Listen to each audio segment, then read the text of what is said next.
Welcome to all in virtual physics classes. आज हम further continue कर रहे हैं लास्ट लेक्चर को। लास्ट लेक्चर में हमने ऑप्टिक्स के बारे में समझ लिया, उसके टाइप्स क्या होते हैं और इसके साथ साथ ही प्रॉपर्टीज ऑफ लाइट के बारे में भी हम डिस्कस कर रहे थे।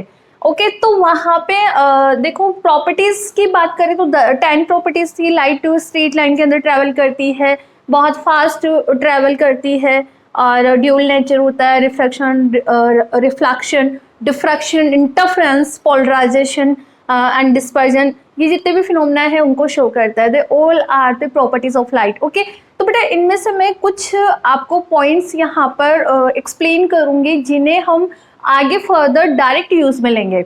लाइक जब भी मैं बात करूंगी रिफ्लेक्शन, तो आपके माइंड में वो चीज़ पता होनी चाहिए कि रिफ्लेक्शन ऑफ लाइट क्या होता है, रिफ्रैक्शन ऑफ लाइट क्या होता है। तो इन कुछ छोटी छोटी टर्म्स हैं, उनसे आप पहले ही फेमिलियर हो जाओ, उसके बाद हम यूनिट 1 स्टार्ट करेंगे। ठीक है, तो फर्स्ट जो आपका टर्म रहेगा वो है reflection. Come on student, what is reflection? Class 10th में भी आप पढ़ते हुए आए हो। क्या होता है रिफ्लेक्शन, क्या होता है? रिफ्लेक्शन को समझने के लिए मैं यहाँ पर ड्रॉ कर देती हूँ मीडियम। ये मीडियम 1 है और ये 2 है और ये हमने यहाँ पे एक नॉर्मल ड्रॉ कर दिया। क्या है बेटा? ये नॉर्मल है। So what is reflection? Reflection क्या है? जब लाइट एक मीडियम से ट्रेवल करते हुए दूसरे मीडियम की सरफेस पे स्ट्राइक करती है। जब एक मीडियम से लाइट ट्रेवल करते हुए दूसरे मीडियम की सरफेस से स्ट्राइक करती है और वापस उसी मीडियम में रिटर्न हो जाती है, वापस उसी मीडियम के अंदर रिटर्न हो जाती है। इस फिनोमिना को हम बोलते हैं यहाँ पे रिफ्लेक्शन ऑफ लाइट। क्या बोलते हैं? Reflection of light. तो आप यहाँ पे देख सकते हो मैंने मीडियम 1 और 2 डिफाइन करा है। तो मीडियम 1 में लाइट ट्रेवल कर रही है और मीडियम 2 के सरफेस से लाइट स्ट्राइक करी और वापस मीडियम 1 के अंदर ही रिटर्न हो गई। इस फिनोमिना को आप क्या बोलते हो? Reflection of light. Reflection of light.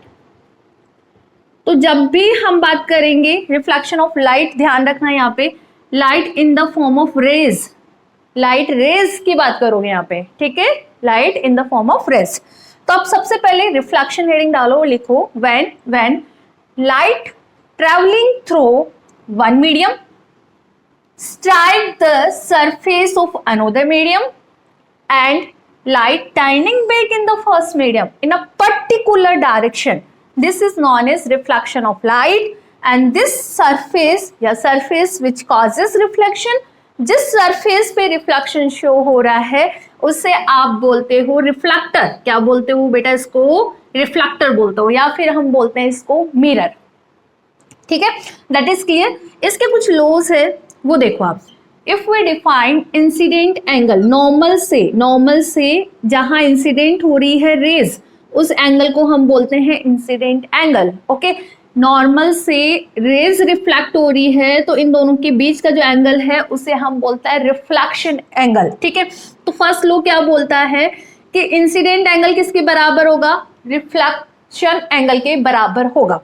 The first law is incident angle is equal to reflection angle, and the second law incident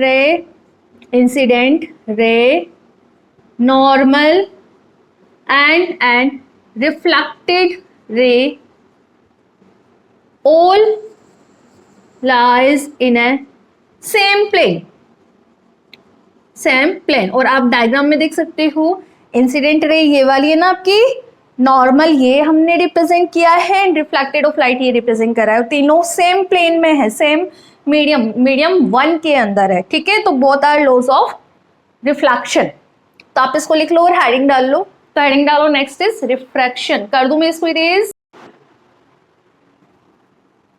second क्या बेसिक टर्म आपका? रिफ्रैक्शन।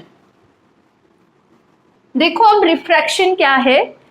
जब लाइट एक मीडियम से दूसरे मीडियम के अंदर ट्रेवल करती है तो लाइट का बेंड होना, bending of light when light travel from one medium to another medium, this phenomena is known as refraction. आप इसे क्या बोलते हो बेटा? रिफ्रैक्शन बोलते हो। तो फर्स्ट ऑफ ऑल आप रिफ्रैक्शन में क्या लिखोगे? Bending of rays while changing medium. जैसे ही यहाँ पे रेज मीडियम चेंज करेगी तो वो बैंड हो जाती है। बेसिकली आप हमेशा ये बोलते हो ना, light is travelling in straight line, classically आप यही बोलते हो। बट जैसे वो किसी ऑब्जेक्ट से टकराती है तो लाइट बेंड हो जाती है। ठीक है, उस बैंडिंग ऑफ लाइट को आप यहाँ पर क्या बोलोगे, रिफ्रैक्शन बोलोगे। That is clear. तो देखो यहाँ पर हमने अगेन मीडियम 1 और मीडियम 2 दो मीडियम लिए हैं। मीडियम 1 एयर डिफाइन करा है, मीडियम 2 हमने यहाँ पे वाटर डिफाइन करा है, ठीक है। सबसे पहले आप नॉर्मल ड्रॉ करोगे। अब देखो यहाँ पे जो आपका लाइट है वो एयर से कहाँ जा रहा है, वाटर के अंदर जा रहा है, एयर से वाटर के अंदर जा रहा है। तो लाइट हमने इंसिडेंट करी, करी है तो उस एंगल को नॉर्मल से, इंसिडेंट रेस का जो एंगल है उसे मैंने आई एंगल से डिफाइन करा है, दिस इज इंसिडेंट एंगल, ठीक है। तो जैसे ही लाइट एयर से वाटर के अंदर जाती है तो हमें ये रेज बैंड होती हुई दिखाई देती है, ठीक है। तो इस तरह से देखो, बेसिकली आपका जो लाइट है वो इस तरह से ट्रेवल होना था ना, बट देखो यहाँ पे इस तरह से ट्रेवल ना होकर ये रेज आपका नॉर्मल की साइड बैंड हो गया। This phenomena is known as refraction. ये होता क्यों है, बिकॉज जो लाइट है उसकी वेलोसिटी अलग अलग मीडियम में अलग अलग होती है। एयर की हम बात करें तो एक लाइट ट्रेवल कर रहा है इन द एयर पार्टिकल्स, ठीक है, दैट टाइम लाइट की स्पीड अलग होगी। इसके अपोजिट हम बात करें कि जो लाइट है वो वाटर के अंदर ट्रेवल कर रहा है, वाटर तो लिक्विड है ना, ठीक है, तो वहां पे स्पीड ऑफ लाइट क्या होगा, डिफरेंट होगा। तो स्पीड ऑफ लाइट डिफरेंट होने की वजह से, डिफरेंट मीडियम में डिफरेंट होने की वजह से लाइट जब एक मीडियम से दूसरे मीडियम के अंदर ट्रेवल करती है तो बेंड हो जाती है। इसी फिनोमेना को आपने यहाँ पर क्या नाम देना है, रिफ्रैक्शन देना है, ठीक है। when light passes one medium to another medium, it bends because speed of light travel at different speed in different medium। अलग अलग मीडियम के अंदर लाइट की स्पीड क्या होती है, अलग अलग होती है, ठीक है। अब देखो बेटा, आपको यहाँ पे एक चीज ध्यान रखनी है। क्या ध्यान रखनी है कि आपका जो लाइट है, आप इसको लिखो इंसिडेंट, आपका जो लाइट है वो एयर से वाटर में जाता है, एयर से यदि वाटर के अंदर जाता है दैट टाइम उसका बैंडिंग ऑफ रेस किस तरह से होगा। इसके अपोजिट हम बात करें तो आपका यदि लाइट वाटर से एयर के अंदर जाता है, वाटर से एयर के अंदर जाता है, दैट टाइम इसकी बैंडिंग कैसे होगी, लाइट किस तरह से बैंड होगा। जब भी इंसिडेंट लाइट कहाँ से है, एयर से वाटर के अंदर लाइट जा रही है, एयर से वाटर के अंदर लाइट जा रही है तो लाइट का बेंड होगा नियर टू नॉर्मल। बेटा ये पे लिख लो, नियर टू नॉर्मल। नॉर्मल के जो लाइट है वो नॉर्मल के पास आएगी। तो आप यहाँ पर क्या बोलोगे, जो आपका रिफ्रैक्टिव एंगल है वो कम है इंसिडेंट एंगल से, ठीक है।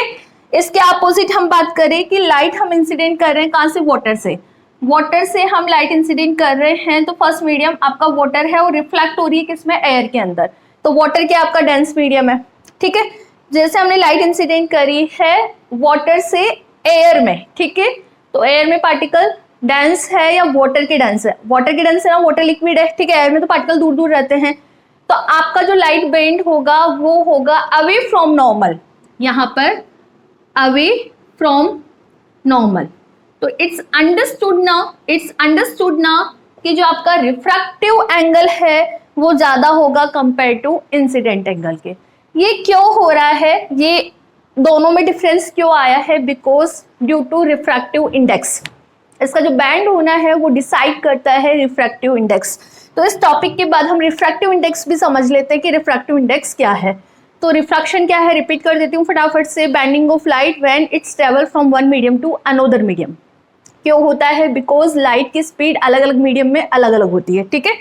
लाइक दैट दिस, हमने यहाँ पे दो मीडियम लिए, air and water, normal draw करा है। आपका जो लाइट है वो एयर से वाटर में जा रहा है, ठीक है, एयर से यदि वाटर में जाएगा, डेंस मीडियम में जा रहा है तो नॉर्मल के पास बैंड होगी। ये देखो नॉर्मल के पास में बैंड हो रही है, दैट टाइम रिफ्रैक्टिव एंगल जो है वो इंसिडेंट एंगल से कम होएगा।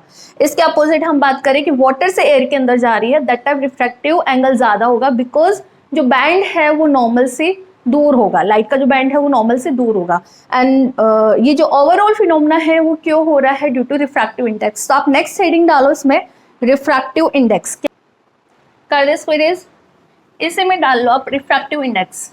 ये सब बेसिक टर्मिनोलॉजी है, आपको पता होना चाहिए। रिफ्रैक्टिव इंडेक्स, जिसका रिफ्रैक्टिव इंडेक्स ज्यादा होता है, जिसका रिफ्रैक्टिव इंडेक्स, आप इसको स्मॉल एन से रिप्रेजेंट कर लो, ठीक है। इसका एन ज़्यादा होता है, जिसका एन ज़्यादा होगा तो आपका जो लाइट है, लाइट रेज है, वो बैंड होगी टूवर्ड्स द नॉर्मल।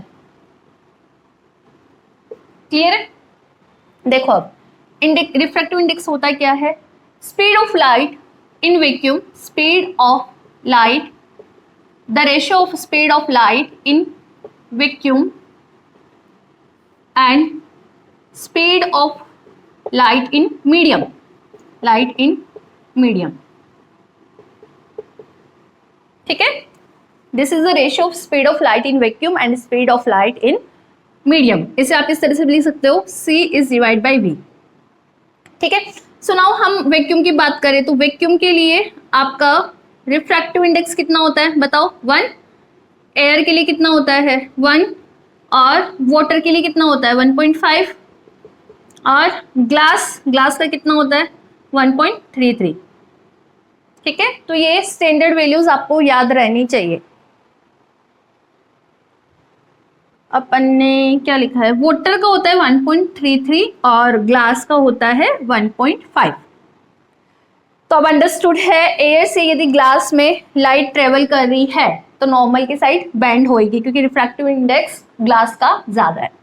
तो इस तरह से रिफ्रैक्टिव इंडेक्स समझ आ गया। ओके, सो नाउ हेडिंग डालो आप इंटरफेरेंस। इंटरफेरेंस क्या है लिख लो इसको भी, और डिफ्रैक्शन भी समझ लेते हैं। Interference and diffraction. Interference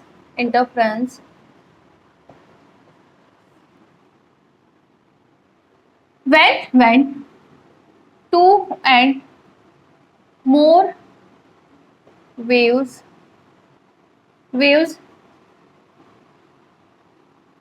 superpose and form a high low amplitude of wave। जब दो या दो से ज्यादा वेव सुपरपोज होती है एक के ऊपर एक, ठीक है? when two and more waves are superposed and form a high या low amplitude of wave, this phenomena is known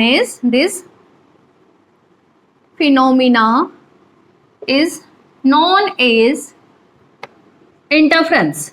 इसे हम क्या बोलते हैं बेटा? इंटरफेरेंस बोलते हैं, ठीक है? लाइक इसके 2 टाइप्स होते हैं, one is constructive interference, second is destructive interference, ठीक है? तो अब देख लो एक बार, ये हमने एक वेव कंसिडर करा है, इसमें बेटा क्रस्ट और थ्रो तो समझते हो ना? ये 2 मैक्सिमा, इन्हें हम बोलते हैं क्रस्ट, और ये इसे हम बोलते हैं थ्रो, ठीक है? मतलब हायर एम्पलीट्यूड को शो करता है क्रस्ट और लोअर एम्पलीट्यूड, मिनिमम एम्पलीट्यूड को शो करता है थ्रोफ, ठीक है? तो थ्रोफ और क्रस्ट आपने ये समझ लिया। तो if we have a one wave like this, ये हमारी एक वेव है and this is another wave, ठीक है? इन दोनों को यदि हम ऐड करें, इट मीन यदि ये दोनों वेव सुपरपोज हो और सुपरपोज होकर एक अनदर वेव फॉर्म करे जिसका एम्पलीट्यूड क्या हो? ज्यादा हो। देखो मैं इस तरह से ड्रॉ कर रही हूँ, अब इसका कर रही हूँ ना, इन दोनों के एम्पलीट्यूड एड हो जाते हैं, सुपरपोज होने के बाद इन दोनों के एम्पलीट्यूड एड हो जाते हैं। This phenomena is known as interference. देखो अब इसका एम्पलीट्यूड हम बात करें तो कितना इंक्रीज हो गया? इन दोनों के एम्पलीट्यूड के एडिशन के बराबर हो गया, ठीक है? This is constructive interference. जब क्रस्ट से क्रस्ट मिल जाता है ना और थ्रोप से थ्रोप मिल जाता है, दैट टाइम आप क्या बोलोगे? This is constructive interference. इसके अपोजिट हम बात करें, आपका एक वेव इस तरह से ट्रेवल कर रहा है, अनदर वेव इस तरह से ट्रेवल कर रहा है, ठीक है? एक वेव आपका इस तरह से वेव ट्रेवल कर रहा है, फर्स्ट वेव आपका, ये आपका सेकेंड वेव है, और इन दोनों को अपन ने ऐड कर दिया तो आपका जो रिजल्टेंट वेव है वो इस तरह से आएगा। रिजल्टेंट वेव आपका इस तरह से आएगा। मतलब जब एक का क्रस्ट दूसरे के थ्रोफ, देख लो आप अच्छे से, और दूसरे का थ्रोफ फर्स्ट के क्या बोलते हैं सेकंड वाले के क्रस्ट से मिले, दैट टाइम ये क्या करेंगे? एक दूसरे को कैंसिल आउट कर देंगे। इस टाइप के इंटरफेरेंस को हम बोलते हैं डिस्ट्रक्टिव इंटरफेरेंस, जिसका हम एक्सप्लेन वे में स्टडी करेंगे यूनिट 1 में। बहुत अलग अलग तरीके से इंटरफेरेंस हमें स्टडी करना है थिन फिल्म से, और डिफरेंट डिफरेंट टाइप से हमें इंटरफ्रेंस का स्टडी करना है। तो बट इंटरफ्रेंस समझ आना चाहिए, जब दो वेव सुपरपोज होती है, सुपरपोज होकर एक अनदर वेव फॉर्म करती है जिसका एम्पलीट्यूड ज्यादा भी हो सकता है और एम्पलीट्यूड कम भी हो सकता है, इस फिनोमेना को नाम दिया गया है इंटरफ्रेंस। इसको लिख लो।